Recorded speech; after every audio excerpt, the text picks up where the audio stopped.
Fala, queridos, boa tarde, que a paz do Senhor Jesus alcance a vida de todos. Estamos dando início, nesta quarta-feira, dia 26 de agosto, a mais uma live com líderes.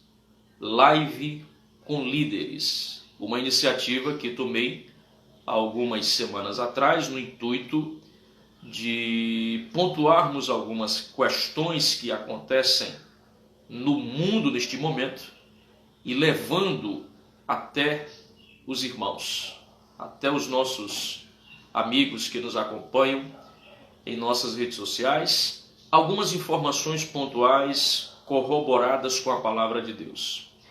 E esta live ela tem como foco, como objetivo, gerar este entendimento. Eu tenho recebido às quartas-feiras grandes líderes, grandes homens de Deus que têm cooperado comigo nesta iniciativa. Lembrando aos nossos amigos e irmãos, eu queria só pedir a vocês se estão me ouvindo bem.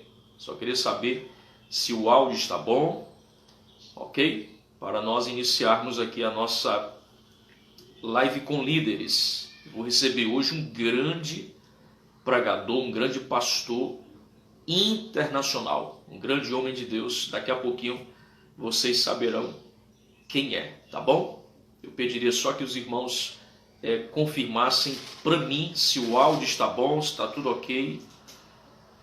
Hoje nós não teremos o SOS Vidas no Instagram, ou melhor, no YouTube, por conta dessa minha live com líderes, devido ao fuso horário e às atividades do pastor que eu vou entrevistar. Ele marcou 15 horas em ponto, então coincidiu com o horário do meu programa no YouTube, que também é 15. Então amanhã a gente retorna com o nosso SOS Vidas no YouTube, tá bom? Pessoal, o áudio está bom? Segundo pedido, compartilhem neste momento esta live. Vamos lá, compartilhem para todos os seus amigos, porque esta live promete, tá certo? Em instantes vamos estar recebendo aí o pastor Rodolfo Bentemiller. Rodolfo Bentemiller, do estado da Geórgia, nos Estados Unidos. Este pastor, ele tem mais de 50 anos de ministério.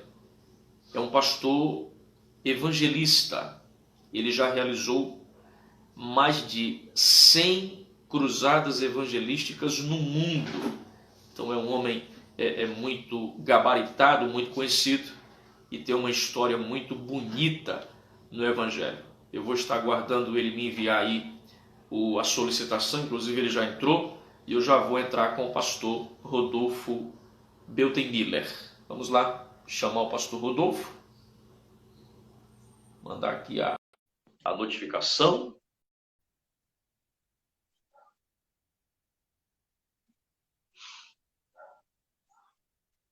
Pastor Rodolfo deve estar pronto. Boa tarde, pastor Rodolfo Bentemiller. Como é que você está, meu pastor? Tudo em paz? Graça e paz, tudo em paz. Estou vendo aqui uma maneira de sair mais a enquadrar. Me escuta bem? Estamos naquela fase de adaptação com a tecnologia, né? Agora é a nova forma de se propagar a palavra de Deus, por enquanto, né? Enquanto não voltarmos às nossas atividades. A grande verdade, me escuta bem? Pastor, tá ok. Ok. Positivo. É que a grande verdade é que quem me ajuda nisso aqui e dá um show é minha neta de 2 anos. Que é isso, rapaz? Estou brincando. Meus filhos crescem, vêm os netos, e às vezes são os filhos menores que chegam. Eu me lembro que o meu filho menor chega aos 7 anos, 8 anos. Não é assim, papai. Tomava o telefone, é assim. Em 2 minutos eu tinha 2 horas tentando, suando, com raiva, querendo quebrar o iPhone. E no... Meu Deus. Aí ele chegava, 7 anos, tu não sabe nada, menino. Não, não, ele tomava. É assim, papapá.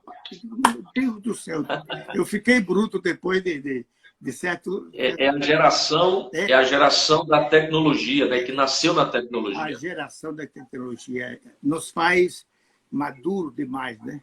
Os filhos. É verdade. Mas, Meu pastor, graças a Deus por isso. seja bem-vindo à nossa live com líderes. Esta live, ela surgiu há algumas semanas atrás. Eu tomei a iniciativa de promover estas lives às quartas-feiras com grandes líderes a nível internacional. E eu faço parte, eu sou representante da Capelania Aliança Cristã Mundial no Nordeste brasileiro. Esta capelania, ela tem como líder o pastor Cláudio Martins, de Manassas, nos Estados Unidos. Inclusive, nós temos um grupo no WhatsApp e o senhor está também incluso neste grupo de grandes líderes, de grandes homens de Deus espalhados por todo o mundo. O pastor Cláudio, ele me falou muito bem do senhor, eu já conheci o senhor. O senhor, eu vou apresentá-lo para o nosso público. O senhor é um homem que já está há mais de 50 anos no Ministério da Palavra, é um evangelista, sendo pastor, mas um evangelista, e já realizou dezenas, mais de 100 cruzadas no mundo. Então, o senhor tem uma veia evangelística. Vamos começar a live, eu já vou lhe fazer uma pergunta diante de todo o cenário que se apresenta neste momento diante dos nossos olhos.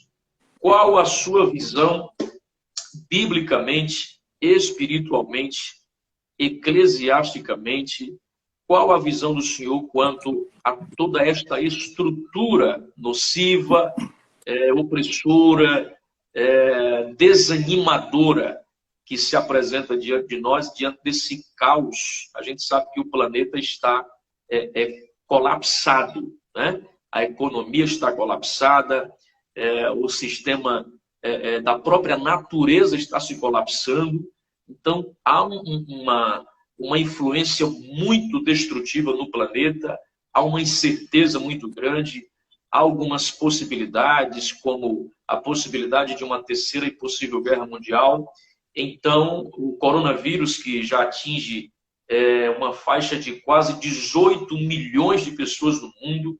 Então, há muitos fenômenos e muitas ocorrências, uma atrás da outra, ocorrendo ao mesmo tempo.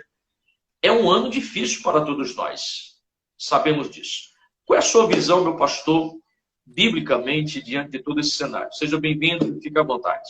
Em primeiro lugar, quero agradecer a oportunidade de estar com você.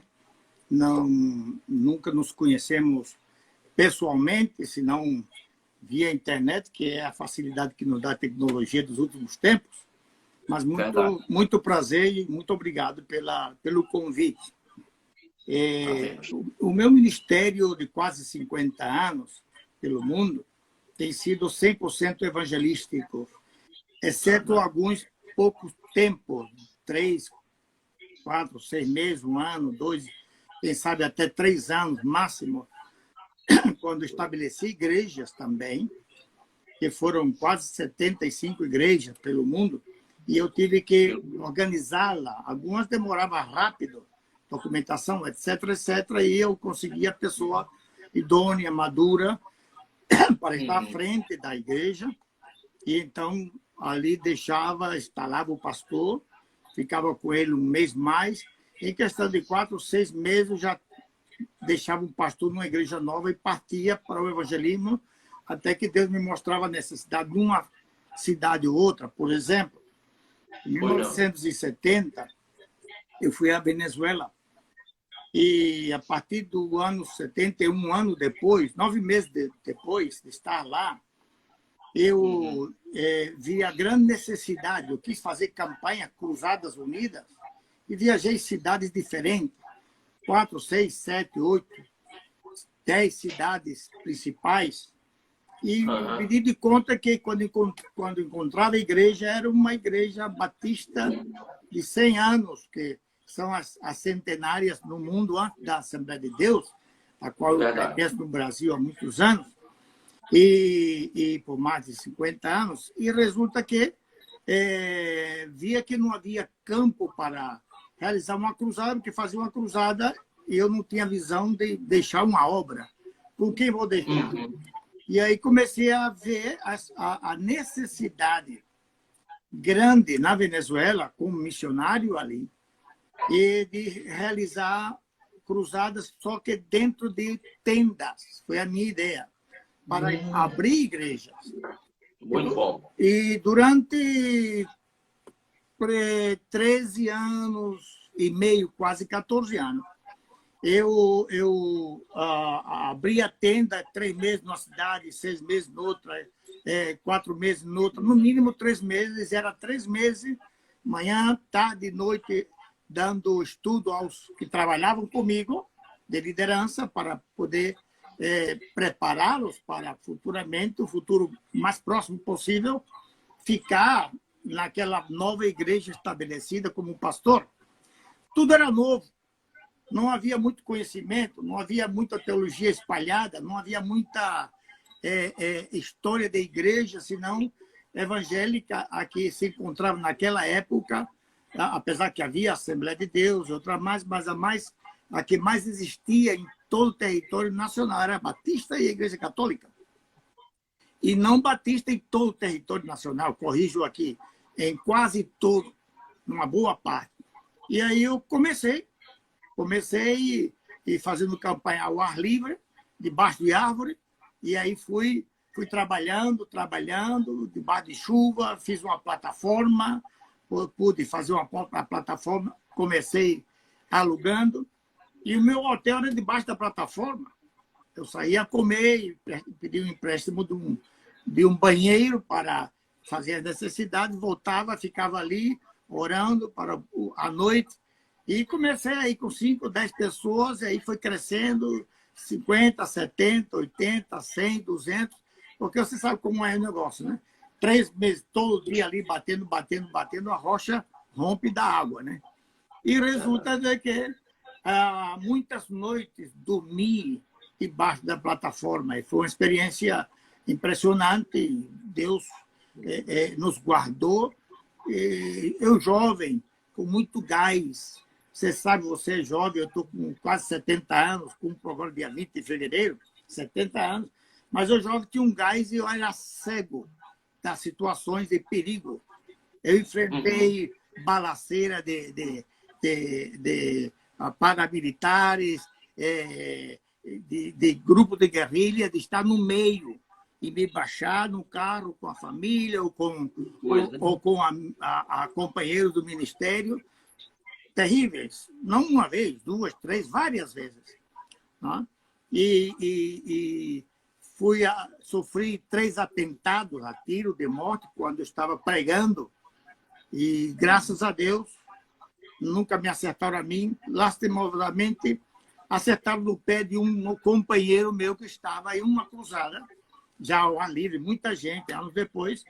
E, por certo, você deve conhecer Satírio dos Santos, da Colômbia. Eu estava a 88 quilômetros da cidade dele, quase fronteira com Colômbia. Eu estava com uma grande cruzada e durou aí 21 dias. Foi um terremoto celestial, muita gente, muita luta, Igreja Católica lutando, mandando apagar a luz de todo o setor. Aí, a terceira noite, eu fiz uma coleta, compramos 3 geradores de luz, jogamos fios, e pusemos, quando eles apagaram, eu mandei acender os geradores e continuei. E aí, cansaram de lutar, mas trataram nesse lugar, apagaram-me quando pregava. E 3 tiros soaram e depois correram. Havia um crente que era da polícia judicial da cidade, assistindo o culto, pegou o carro da polícia que estava lá, foi atrás dele e pegaram eles em casa. Depois do culto, fui lá para resolver que eu tinha que assinar o BO, porque eu era a vítima, mas graças a Deus não tive nada. Foi aí que Satírio foi ferido na batata da perna, a bala atravessou. O pastor Satírio foi atingido? porque ele estava na plataforma visitando-me. Ele estava a 88 quilômetros de onde eu estava. E aí ele estava na plataforma, próximo de minha bala, desses aprendiz de atirador, talvez, né? Não me acertou e acertou a perna dele, mas ninguém mais. Aí eu fui e tive que assinar o BO lá, mas eu dei chance deles saírem numa promessa que eles tinham que dizer quem era. E, por fim, ele não quis dizer, mas pressionaram, e ele terminou dizendo que foi o Monsenhor da Igreja Católica, o bispo, que mandou matar. E é muita luta, mas com isso tudo, histórias assim, durante 13 anos e meio, abrimos 27 igrejas só na Venezuela, durante quase 14 anos. E a grande maioria debaixo de carpa, de tendas. Aquelas tendas, aqueles círculos, não sei como chama no Brasil, deve ser tenda, né? A palavra. E Deus nos honrou grandemente ali. E realizei cruzadas também de ponta a ponta da Venezuela. Do extremo sul da Venezuela, que colide com o norte aqui em Roraima, como o outro lado que colide com Colômbia. E podemos abrir 27 igrejas distintas cidades do país. Foi algo glorioso, claro, que destas 27 igrejas, hoje, quando eu saí, deixei mais de 300 igrejas, porque eu tinha um sistema muito violento, evangelístico. O pastor é mais cauteloso. Eu era aquele negócio, você não está produzindo, irmão, procura outra igreja, porque aqui não tem lugar para você. E aí, os pastores tinham o mesmo ritmo, e assim puderam multiplicar igrejas. E quando eu saí, deixei 325, 330 igrejas lá. Hoje deve ter muito mais. E levantei a organização, Assembleia de Deus Nacionais, fiquei como presidente de honra até hoje. Já isso caminha só, já faz anos que eu não vou lá, por causa do comunismo que existe, há muita perseguição, mas Deus nos deu grande vitória. Então, a luz da Bíblia, para mim, cada quem tem uma ideia, um versículo bíblico, um tema, uma posição bíblica, eu acho que estamos vivendo os dias finais. Né? Os dias finais. Alguns dizem os tempos de dores, eu creio que em parte sim, mas eu acho que ainda vai haver muitas dores, apesar que o mundo está sofrendo dores moral, espiritual, econômico, financeiro, de toda a índole. E a igreja em si tem sofrido, está sofrendo, por mais que pareça que isso está terminando. Tem um feedback da realidade. As igrejas sofrem financeiramente, em números de irmãos. A igreja vai ter que formar, na minha visão, um trabalho, equipe, um lema de restaurar crentes frios, desanimados, que estão em casa por muitas razões. Eu não os acuso como frios, desviados, mas o grande medo. Jogar um medo tão grande mundialmente que esse medo incrustou no coração, na mente dos crentes e de todo mundo, que tem gente que tem medo de sair na rua aqui. Tem gente que não sai de casa, no campo, aqui no quintal, aqui nos Estados Unidos. Tem medo. Né? Então, esse medo, a igreja tem que buscar chegar até ele pessoalmente e curando. Porque não é questão que não quer vir, porque são vagabundos, porque estão desviados, porque são desobedientes. A grande maioria não é medo. Então, a igreja vai ter que ter esse trabalho diretamente a eles, porque a situação está bem complicada e se a igreja não tomar um posicionamento agressivo, forte, agressivo no bom sentido da palavra, não violência, forte, o mundo está tomando. As leis estão tomando. Eu aqui vendo a notícia de Brasil, eu fico abismado como eu ouço o ministro da Suprema Corte no Brasil falar e levantar questão contra a igreja, tratando de fechar e mantê-la fechada eternamente, nunca mais abrir. Parece que desconhece, nunca leram a Constituição, sem embargo, no entanto, são ministros do Supremo Tribunal, e estamos diante disto, e a igreja, de qualquer maneira, é uma agressão à igreja no todo, né? Sofre os católicos, os espíritas, os evangélicos, os pentecostais, os livres, todo mundo sofre. Então, nós estamos num momento de, como você usou a expressão, caos mundial. É o verdadeiro caos mundial. E só tem um remédio, pastor Góes, é Jesus. É o maior poderoso antibiótico e remédio curador dessa situação, é Jesus. É Jesus. E nós temos que ver, dentro desta lógica, esse parâmetro, para poder encontrar onde segurarmos para combater este mal e ter vitória localmente, nacionalmente, mundialmente, mas temos que pedir a Deus a unção do seu Espírito que nos revele qual vai ser a estratégia de cada igreja local, porque cada cidade é uma situação, cada estado é uma situação, cada país é outra situação, né? América é uma, Brasil é outra, América Latina, cada país com suas leis são outras. Deus vai dar, Deus vai dar.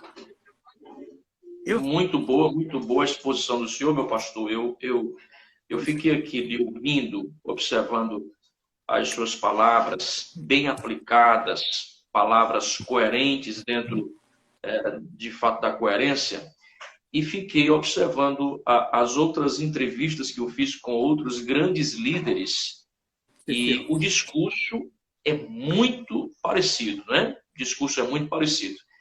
Nós realmente estamos diante de uma perseguição religiosa. O senhor citou aí a questão dos ministros. Há uma perseguição religiosa a nível global. O senhor está me ouvindo bem, pastor? Está falhando um pouquinho aqui para mim a sua janela de transmissão. O senhor me ouve bem?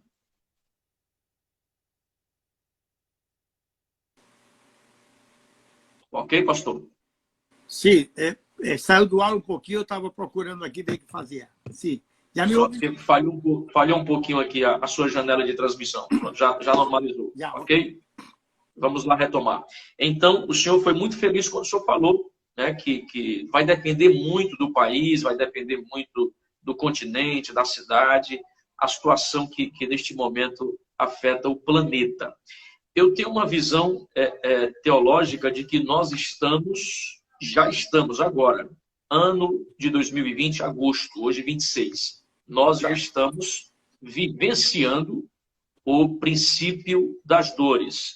Eu ouvi recentemente que um rabino muito respeitado em Israel, muito respeitado, ele tem até canal no YouTube, ele expôs há algum tempo atrás, antes das eleições para presidente dos Estados Unidos, quando Donald Trump e Hillary Clinton estavam disputando, e Hillary Clinton estava quase já pegando ali, né, a cadeira presidencial. O Donald Trump estava bem abaixo, todos davam o certo a derrota do Donald Trump. Esse rabino, ele profetizou a vitória de Donald Trump. Donald Trump venceu Hillary Clinton. Agora ele profetiza e diz que o Messias está chegando em setembro. Então, o Messias para os judeus é o anticristo. Surge outro rabino que há 40 anos estuda sobre o Messias. E ele estava em 40 anos em silêncio. Agora ele se pronunciou e disse que diante do desenrolar dos sinais e de tudo que tem acontecido nos últimos meses, ele tem, isto eu estou reverberando que esses rabinos falaram, né? Ele tem total convicção de que o anticristo, ou melhor, o Messias para os judeus, que é o anticristo, está chegando em setembro, dia 18 de setembro, é o dia que eles celebram o Ano Novo para Israel, né? E alguns judeus, alguns messias, já estão conversando com o ministro Netanyahu para tocar o shofar lá no monte. Isso acontecendo é mais um sinal bíblico de que Jesus está às portas. Eu acredito que a influência do anticristo, pastor Rodolfo, está muito forte no mundo, né? O sistema governamental favorece ao sistema governamental do anticristo. Nós podemos dizer que nós já estamos praticamente começando a sermos geridos pelo sistema do anticristo. Como é que o senhor vê essa questão dos sinais, das profecias bíblicas, do princípio das dores, a questão de Israel? O senhor acredita que nós somos a última geração? Jesus está bem próximo de voltar? E como a igreja tem reagido, na sua opinião, a tudo isso? Será que a igreja tem deixado muito a desejar? Será que a igreja ainda não acordou diante de toda essa tragédia que Deus permitiu acontecer no mundo? Que eu acredito que foi permissão de Deus para balançar a igreja, para acordar a igreja. Diga-me a sua opinião, meu pastor. Olha, segundo a Bíblia, nós vemos vários versículos que nos leva a crer nesta realidade que já cremos, mas não sabíamos que já estávamos dentro dela. E esses dias eu estava lendo Mateus 24, de 1 a 14, e aí está bem explícito do que haveria de acontecer naquele tempo que venha, que seja o fim. E eu disse, mas então já estamos dentro e queremos saber em que posição de dentro do fim estamos. Estamos no começo do fim, no meio do fim ou no fim do fim, que é a situação mundial. E eu estava dando uma volta, lendo esta madrugada.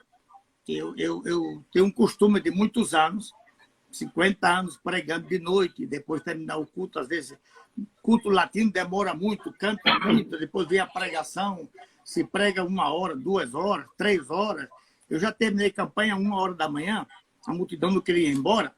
Depois jantar, deitar 3h30, 4 da manhã. Então, eu perdi aquele ritmo de 11 horas, meia-noite, está na cama. Eu posso estar, mas não consigo dormir. Então, sempre, às vezes, eu tenho um telefone aqui até 2 da manhã, 2h30. Esta manhã eu deitei quase 4 da manhã. E, como não vinha o sono, eu fico estudando, vendo, até que veio o sono. E eu estava dando uma volta sobre o coronavírus. Porque, como o senhor falou que ia falar sobre isso, aproximadamente, deixa eu dar uma volta, porque eu não entendo muito disso, não.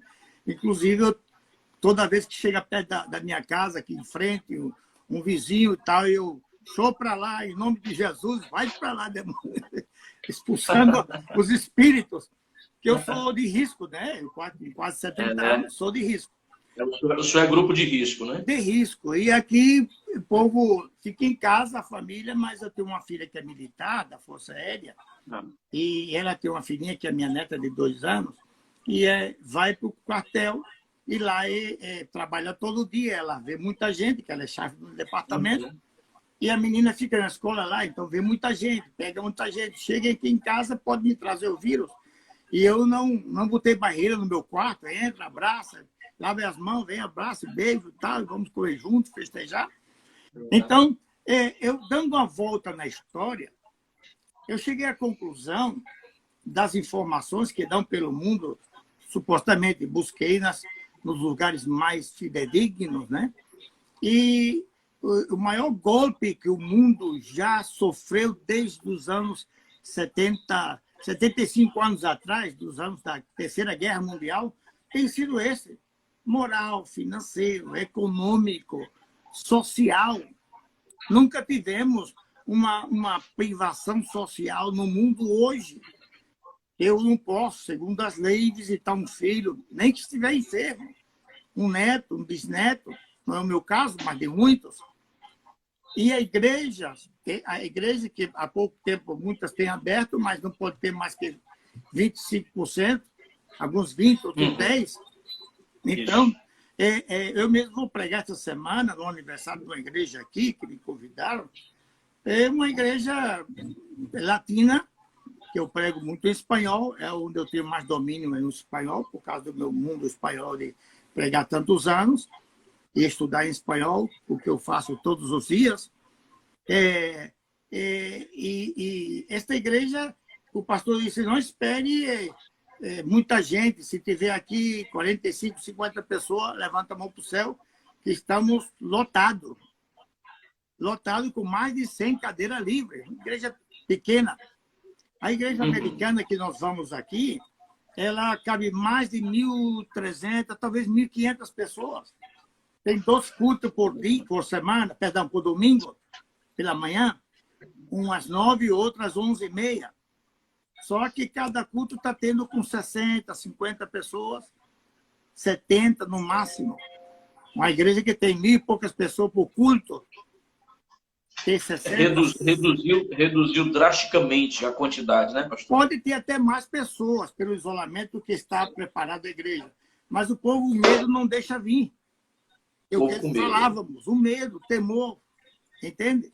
Então, tem repetido a volta do coronavírus aqui em muitas partes. A igreja, quando já estava dizendo, venha que agora está livre, há 2 semanas, mandou ficar em casa, fechou.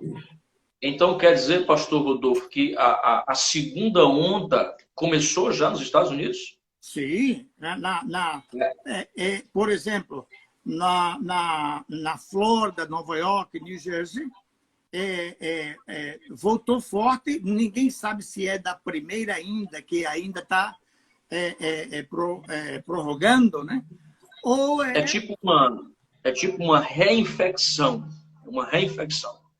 As autoridades de saúde mundiais estão estudando aceleradamente a galope se isso aí é um gene igual ou diferente. Porque se é igual, é porque tardou de ser curado, não quedou bem curado, não ficou bem curado. Agora, se é diferente, é outro. É uma infecção diferente de parte do núcleo do primeiro corona. Então, agora a confusão é maior ainda do que o primeiro, porque se este vírus pegou o mundo desprevenido, prevenido com respeito a pandemias e quantas outras coisas. Porém, esta foi tão forte que surpreendeu o mundo. Você vê a OMS dando uma entrevista agora, à tarde muda. Mas vem cá, a Organização Mundial de Saúde dá uma nota oficial, que supostamente não é falsa. Aí, às 10 da manhã, quando é 3 da tarde, ou 5 da tarde, ou no máximo 24 horas, já muda tudo. E vem simplesmente pedir desculpa. Está bem, é aceitável, porque são humanos. Mas aí mostra a fragilidade e o desconhecimento do homem. O homem está perdido. Os governos estão perdidos.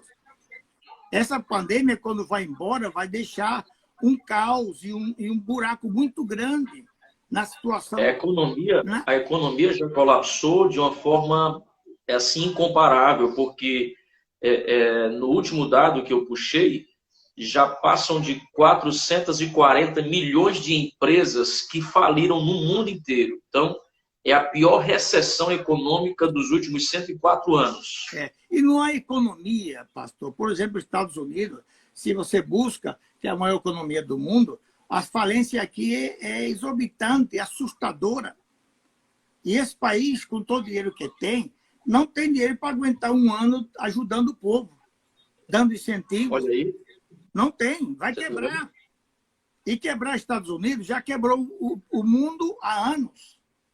Então, ninguém vai aguentar. Nós temos que orar a Deus e acelerar um evangelismo forte e pedir a Deus em oração uma revelação. Deixa eu fazer uma pergunta ao senhor.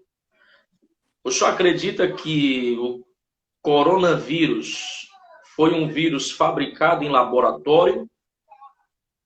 Olha, eu não tenho dúvida que sim e não tenho dúvida que não. Porque não posso provar.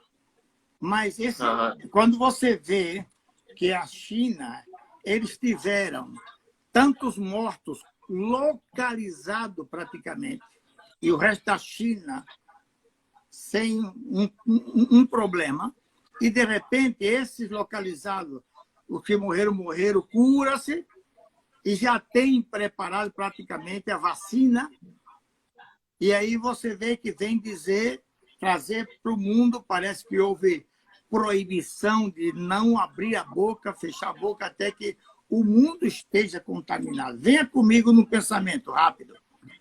Por exemplo, a China é um país comunista, você sabe. Profundamente. Então, o comunista, o presidente da China, o ditador da China, diz para algumas pessoas, algumas que eles acham que terá coragem de invadir o mundo. Olha, você tem direito à liberdade. Que é bom. Sim, agora, de uma maneira, nós vamos infectar você. E você vai para o Brasil, você vai para a Argentina, você vai para a Alemanha, para a Europa, várias partes da Europa, você vai para os Estados Unidos. Se você se salva, eu lhe dou um remédio para você chegar lá, depois de 3, 4 dias, 15 dias, visite, faça amizade, vai em restaurante, espalhe nos banheiros, toque... Vai contaminando, vai contaminando. Tome um remédio, se for curado, está livre, não precisa voltar, não vou buscar você, você é um homem livre. Você e eu não faria o mesmo, sendo chinês, e me dando uma oportunidade? Rápido, como é a injeção, onde é que é o negócio? Ponha e vamos embora. Verdade. E tome aqui 5, 10 mil dólares no bolso, e para você viver os primeiros dias lá, depois você se vira. Eu quero. Vamos embora. Ou seja, pensando como homem, é a minha análise, a minha liberdade de expressão. Agora, sendo da China ou não, nós temos um problema maligno, porque isso é tão maligno que está separando o homem da sua mais profunda sensibilidade social, familiar, espiritual, de comunhão com a igreja, que é uma das coisas mais importantes na vida espiritual, é a comunhão. Comunhão não é ver o senhor pregar na televisão. Eu vejo, me alimento, mas não tenho comunhão. Comunhão é ver você de perto, tocar na sua mão, abraçar, escutar a sua voz, dizer a paz do Senhor, como está meu irmão, como está a família, alegria, que é bom vê-lo, que alegria que você está bem, glória a Deus nas alturas e tal, cantar, ver o povo cantando, não somente escutar, vê-los. E o nome que foi publicado é muito sugestivo. Isolamento social, ou seja, fragmentação social. Exatamente. Todo mundo separado um do outro. Eu vou lhe confessar uma das coisas que eu tenho pessoalmente, experiência. Eu, quando vou pregar, estou no púlpito, eu estou olhando o povo, fico muito silencioso, com a mão aqui na boca e olhando para a cara dos irmãos, pessoa a pessoa, escutando o povo cantar, glorificar. Aquilo me alimenta. É muito Aquilo bom. é fogueira, brasa na minha fogueira para esquentar a comida espiritual que está no meu coração. E quando vou pregar, eu estou cheio, aquilo. Eu me alimento vendo a igreja cantar, dizer amém, glorificar a Deus. É um alimento para mim. Isso é a comunhão. Eu tive uma experiência, pastor Rodolfo. Eu sou filho do reverendo pastor Gessé Góes, que é o líder do Ministério Canaã, com sede aqui em Fortaleza, no estado do Ceará, no Nordeste brasileiro. Sim, senhor. Eu tenho escutado muito. Eu não sei se o senhor teve acesso, mas o nosso templo hoje comporta 15 mil pessoas assentadas. É o maior templo do Nordeste brasileiro. Então, eu auxilio o meu pai na sede do ministério. Já pastoreei igrejas, já fui evangelista, viajei todo o Brasil como pregador itinerante e atualmente eu estou auxiliando na sede do ministério. Então, eu começo os cultos, né? Eu que começo os cultos, tudo. Então, você imagina eu começando os cultos ali para 10, 12 mil pessoas e eu começar o primeiro culto do início da pandemia, que não podia ir um membro só para o templo. Então, nós estávamos 100% online. Eu estava no altar da sede Canaã, olhando para uma câmera, para outra câmera e no templo, na nave do templo, não tinha uma pessoa. Oh, Foi a pior experiência que eu já tive na minha vida. Então, eu fui o primeiro a começar um culto sem um membro dentro do templo, só olhando para as câmeras. Eu confesso que eu tenho 34 anos, próximo mês completo 35, mas eu fiquei um pouco ali desestabilizado emocionalmente. Quando eu olhei assim, vi o templo vazio, eu disse, meu Deus, o que é isso? Jesus está voltando. Então, é algo nunca visto na história civilizatória. O senhor acha que a igreja acordou com isso ou a igreja continua ainda insistindo em valores humanos, em valores relativos, materialistas? O senhor acredita que Deus ele conseguiu fazer com que as escamas da religiosidade, do materialismo, da superficialidade caíssem dos olhos da igreja? Ou a igreja continua do mesmo jeito, pastor, diante desse caos? Minha opinião, desculpe ser sincero, eu tenho a impressão que ela não acordou. Ela ainda está dormindo.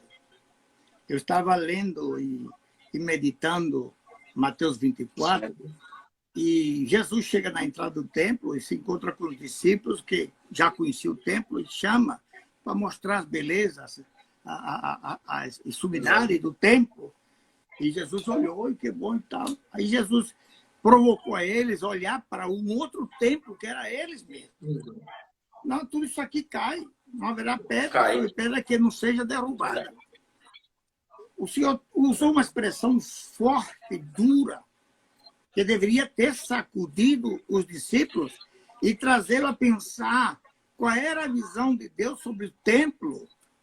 E Jesus começou a explicar. Agora, desde aquele então, a igreja despertou, mas houve um adormecimento na igreja nesses últimos anos.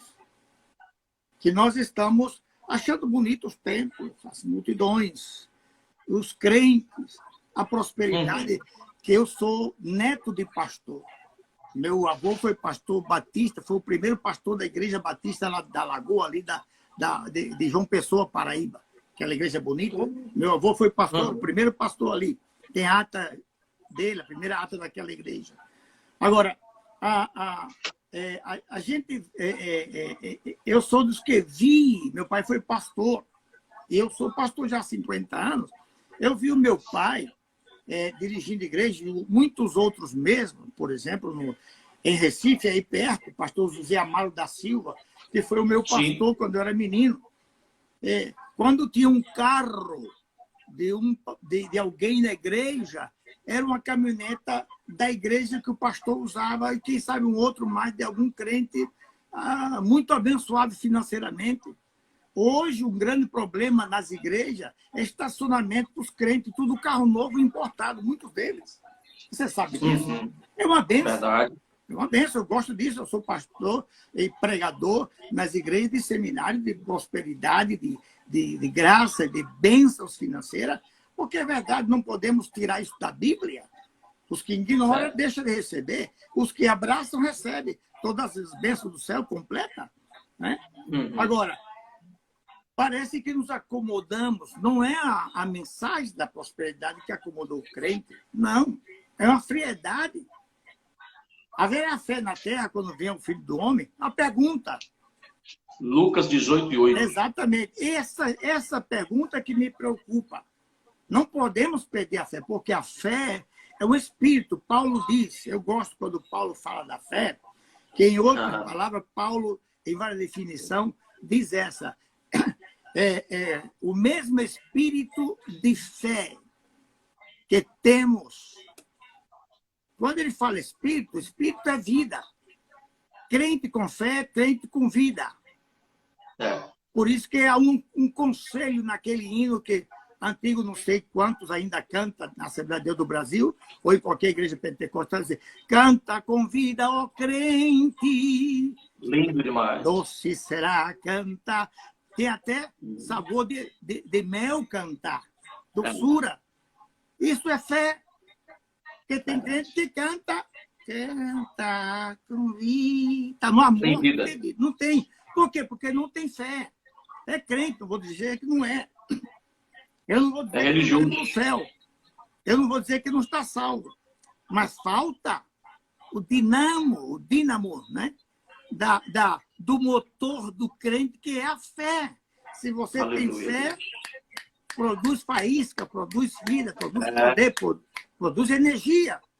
E você não... É como eu dizia, quando eu era jovem, e ainda tenho essa mesma atitude, eu não meço a distância, preocupação. Lá tem um problema, qual o problema? Eu vou. Não, que não tem oferta, eu vou. Mas não tem carro, eu vou a pé. Para mim é uma experiência a mais. Eu enfrentei coisas que eu olho para trás e digo, será que eu teria coragem de fazer o mesmo? Será? Desafios grandes. Nós precisamos rever como está a nossa vida e nossa experiência com Deus e a nossa fé nos dias de hoje, para saber se, para não dizer mais será, é dizer, estou pronto, eis-me aqui. A igreja precisa tomar uma sacudidela espiritual poderosa de fé para voltar aos tempos primitivos. Porque voltar aos tempos primitivos. Antes, eu não sei quantos anos você tem, você é muito novo.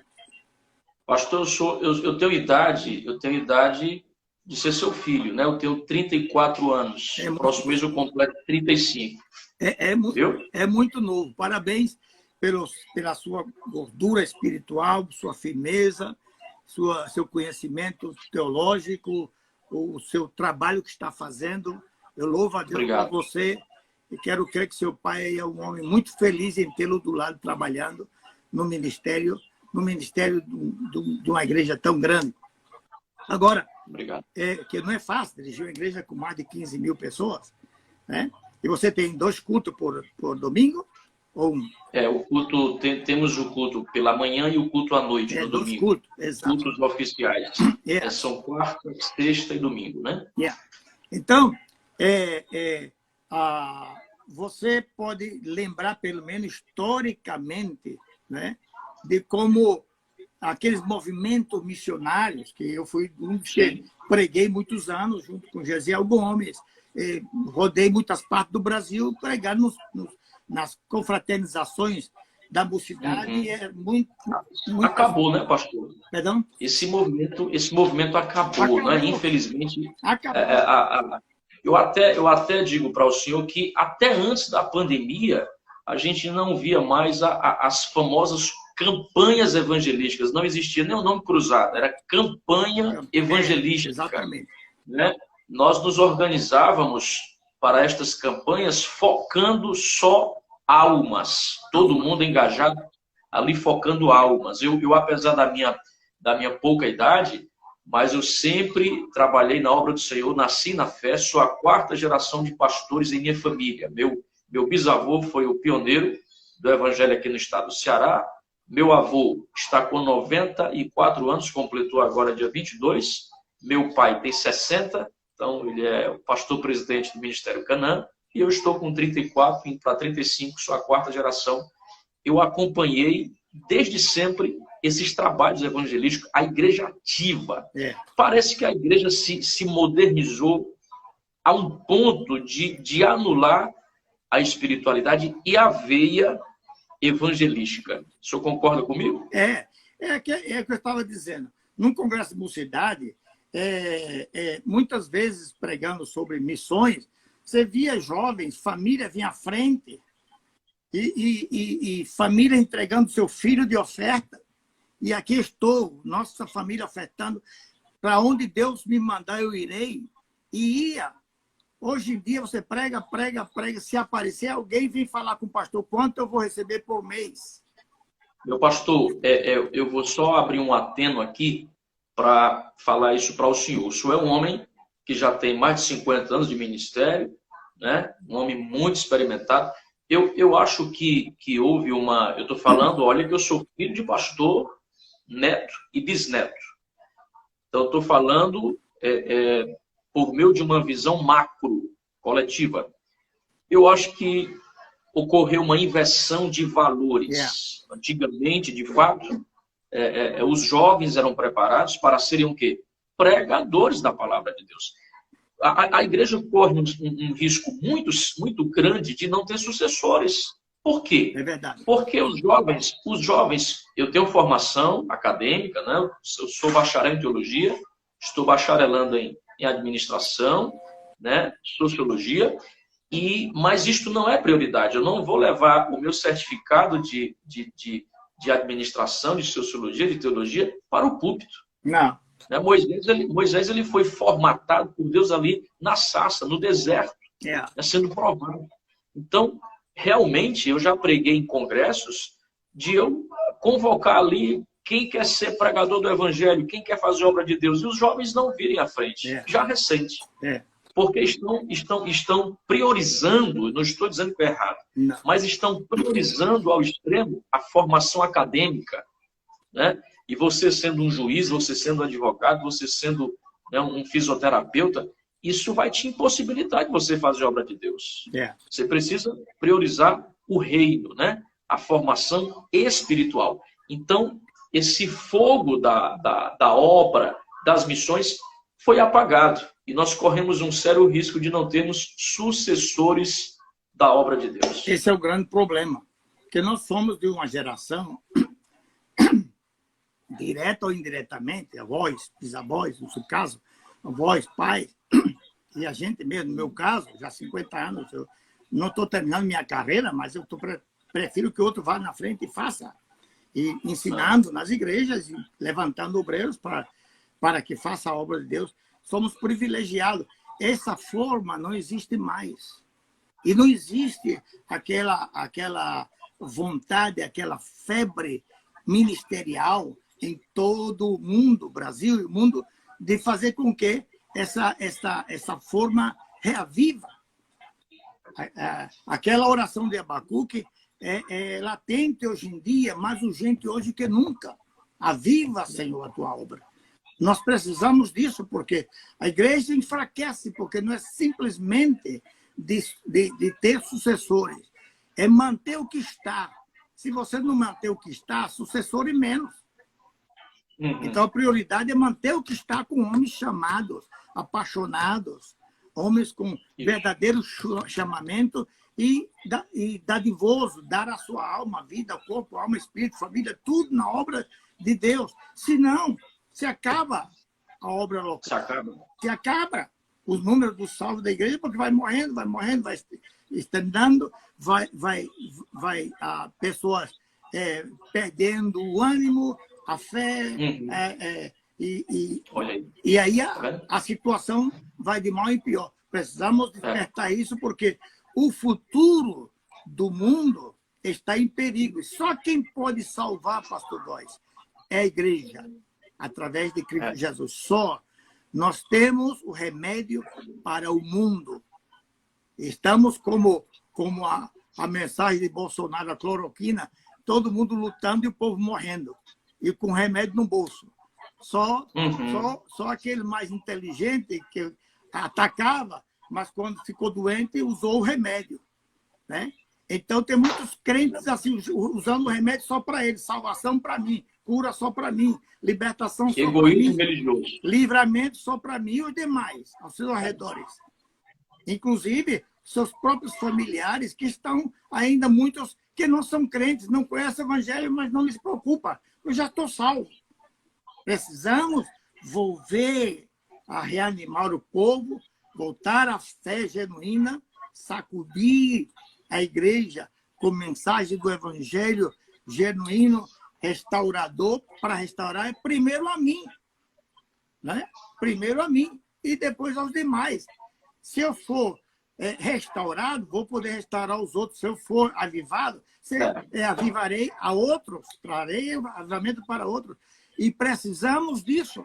Eu me alegro muito em ver o senhor, na sua idade tão jovem, dirigindo na frente de trabalho, pastoreando igreja, com essa visão, atacando. Qual é o problema? Não pode pregar aqui, vamos para a internet, bora. Eu vi outro dia você na internet e digo, olha aqui o pastor Góes. Fiquei escutando ali, que bom, que maravilha, que bom português. Meu português é ruim porque eu estou 50 anos fora do Brasil, mas... o senhor tem aí ainda um espanhol, né? Porque eu não falo interessante, português, né? Eu só falo espanhol em casa. em casa estudo, Ah, eu no escritório, tudo é espanhol. Preparo mensagens, tudo é espanhol. E 90% das mensagens que eu prego é em espanhol. Pouquíssimas igrejas brasileiras eu prego. Meu mundo é mais espanhol.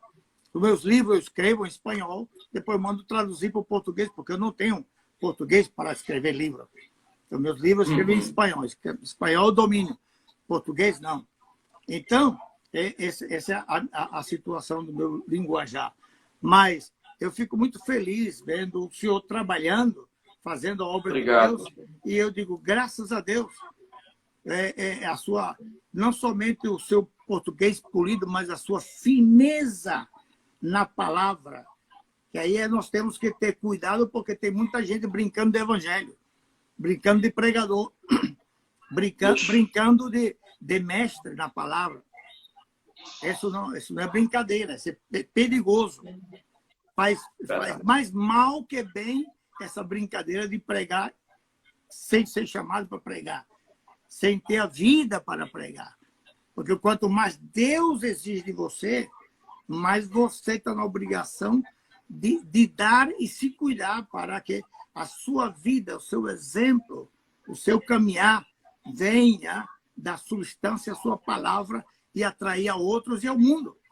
Então, eu louvo a Deus por isso. Mas nós estamos, pastor Góes, nessa dificuldade, e não é brasileira, é mundial. é mundial. É mundial. Veja agora como a pandemia pegou a igreja também. Pergunta os pastores, o que vamos fazer? Todos dizem, não sei. É a primeira palavra. Depois lembra, não, vamos pregar. Mas a primeira palavra, o que você... Não sei, pastor. O que a gente vai fazer agora? Assim, numa conversação livre, o que a gente vai fazer agora, pastor? Ninguém sabe. E todo mundo ri. E é verdade, ninguém sabe. Mas sabe. É verdade. Não é assim? Mas a gente tem que seguir a Bíblia, porque eu sei que a pandemia é algo que a gente não... Pastor, nós temos aqui ainda 3 minutinhos, eu vou comentar isso e finalizar, porque o Instagram só nos dá 60 minutos de transmissão.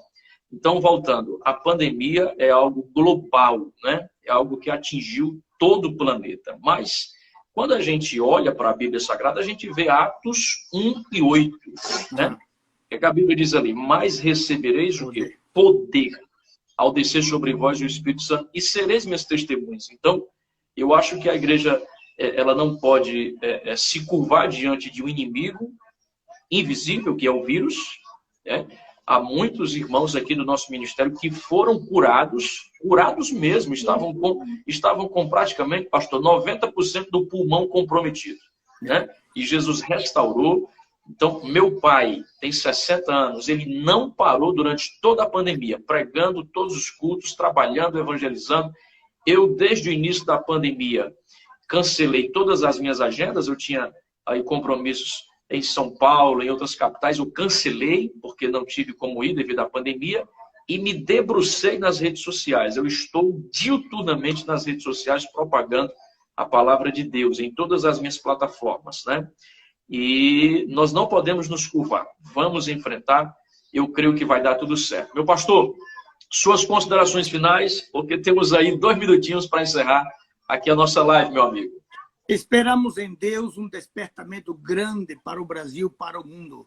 Que essa pandemia, assim como surpreendeu e balançou a estrutura de todo o globo terráqueo, venha, através disso, levantar-se com a bandeira de ameaça ao inimigo e que ganhemos almas e restauremos o poder da igreja, a unção de Deus na igreja, a coragem, a alegria e servir a Deus com alegria, enfrentando ao inimigo e vencendo.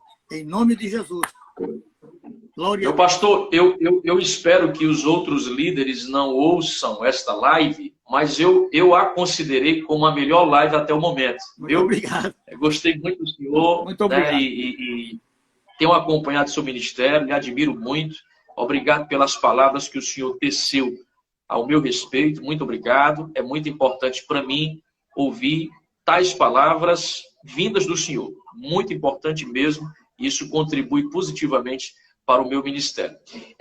Depois que passar a pandemia, que eu creio que vai passar, vamos lhe trazer aqui no Ministério Canaã para ministrar a palavra de Deus. Tá bom, pastor? Pastor, 20 segundos para finalizar. Um forte abraço para você, sua família, para a igreja e, muito especialmente, para o seu pai, o pastor e toda a sua família. Diga que um dia a minha esperança, antes que Cristo venha, é dar um abraço a ele e nele. Deus abençoe, meu pastor. Amém. Muito obrigado.